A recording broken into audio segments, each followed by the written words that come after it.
he's working Craig on the feet, which we are to be expected, and then he knocks Paul Craig down on his back. And we all know Paul Craig on his back can be a motherfucker. I mean, he's got submission wins over, 2 champions, so he can get you if you are not expecting it. On his back, he is very dangerous, maybe one of the best we've ever seen. But that never came up with the grappling aspect because he upkicked him in the face because his fight ended in a no contest, which I don't know if I agree with that completely. I'm sure the thing everybody is talking about is he kicked this guy, and as he is falling back, he puts his hands up like, ref, are you going to do anything? And then once he's seen that the ref is going to do something about it, he puts on a Oscar-worthy performance of laying down and waking up afraid or waking up in a seizure or something. Like, you see the ref kind of picking up Paul, telling Craig to get up, and you see dude's legs hanging in out of the camera, and he is kicking like you just woke him up out of a Vietnam War nap or something. And then he scuttles to the cage, and he's like up against the cage, and he's all like, like a fucking beat orphan or something, just scared of the ref. It looks like he's about to wrap up the legs ref in a leg lock. It was just for the ref's legs twice. Dude, it's a bizarre situation. He could have been running on instincts. I don't know. See, and that's the thing. I just don't know. I personally don't think. Like, I think it could have been a delayed where his brain was trying to figure out what's happening, and it's still conscious, and then it shut off. Because, like, that feeling of your brain shutting off ain't always instant. There's sometimes linger. There's sometimes... And his adrenaline is shooting through the roof, so, I mean, that's keeping him going, too. But just the way that it was, just the way that, like... And it also could have been, like, he kicked... And speaking of adrenaline, he kicked him, and he was, like, in the middle of a fight, got kicked, got a stopping moment, and in that moment, he might have got, like, a breath, or his adrenaline dropped or something, and that's what led him to just fall back. This is the second upkick in a row. In a row? Yeah. Harris. The Harris fight. There was an illegal upkick. Oh, yeah. They stopped the fight, took a point away. Yep. That was a good call, too. I like that. I like that he stopped and took her and took a point. That was not bad. Because even last night I was talking about it, I was like, this does look fishy, blah, blah, blah, but we'll wait until stuff comes out and hear a little bit more about it. But now that, like, I'm thinking about it, and he might have wanted just a point taken from Paul Craig, and then he ended up getting the fight canceled. I honestly think, like, it might have been like a fucking... He knows, because the controversy just happened, that upkick happens, so he knows it's illegal, and then he does his Aljamain Sterling award-winning. And this is what Anthony Smith said this. Even I think he said it out on the desk after the the big show, and it was saying that he was faking it. It just don't. He can tell. He can tell it didn't look organic. He's like getting knocked out. It just didn't look real. Over dramatic. Look up Anthony Smith's quote if you can, real quick. It would be weird to call him like a liar or call him like a pussy or something, because he was just doing his job. He's in there fighting.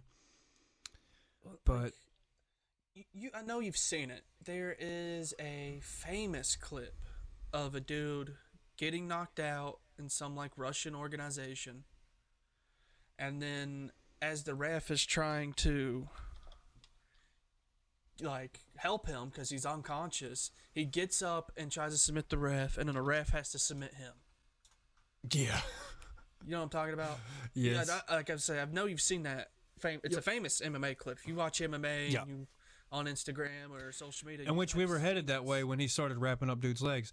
But he may have did that just for a show. I don't know, because he didn't really. Well, he just in that one fight, when the dude is doing the submission, he is unconscious. You can tell by the way his face is, the way he's doing it, and he don't hesitate. And that's my play on dude.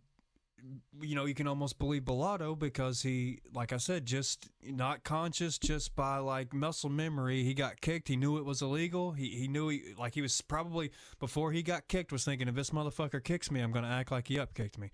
And even though he probably got really cranked And then it was just, he was already in the motions of, look at the ref if I get kicked, look at the ref if I get kicked, you know. And then he finally got cranked and looked at the ref and was like, you know what? Oh, and then fucking boom.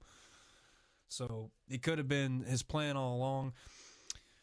Again, if, yeah, I don't know, man. Weird move. Makes you look at Rodolfo a different way. This is what Anthony Smith said. He says, as the upkick happens, he looks at the ref to see if the referee realizes that it was illegal. He looks right at him. You see his eyes come to the referee to protest, and then when he realizes, maybe I can get a free win, he lays there, pretends to be unconscious, jolts back awake, allegedly. Referee comes over. The man who is awake pretends to grapple the referee as he's unconscious, trying to get the cheap win. I've been doing this for a very long time. I know what it looks like when somebody is faking it. See, I mean, that's the other point of view. I don't know. It's hard to... Unless you like lie detector the motherfucker, who knows really? But it's not a good look for Bellato, honestly. And it was kind of going exactly how I thought it was going to go. I thought he would have maybe cranked Paul Craig and let him up, but he went to go down to fight him on the ground, which I was like, oh, there goes my pick. And Paul Craig does what Paul Craig does on the back. He's just dangerous, dude. Whether he's going to kick you or grab you or break your arm or whatever he's going to do, don't go to Paul Craig's guard. I don't know if what fighter needs to hear this. Who's ever fighting him next, I don't know if they redo this fight again. Don't want to see it, honestly. It was not a good fight for Paul Craig to try to come back on. Nobody really knows who Rodolfo is. Here it says that it was Rodolfo that had herpes. It says the Brazilian was forced to withdraw from his fight due to a case of herpes. So if you ruin the fight with herpes and then pull that shit, bro, that ain't the way to do it. To be a fan favorite. Anthony Smith also said this is WWE level stuff. God damn it, Anthony Smith. When you're right, you're right.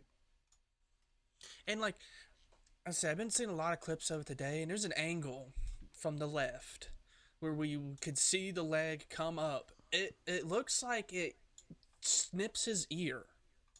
You know, like his head don't jolt back. Like if you got kicked in the cheek, you would think your head would snap back, you know? But even with this, it didn't even seem like that. It seemed like it was like a fucking graze. Just like push him. Yeah, just kind of pushed him. I don't know.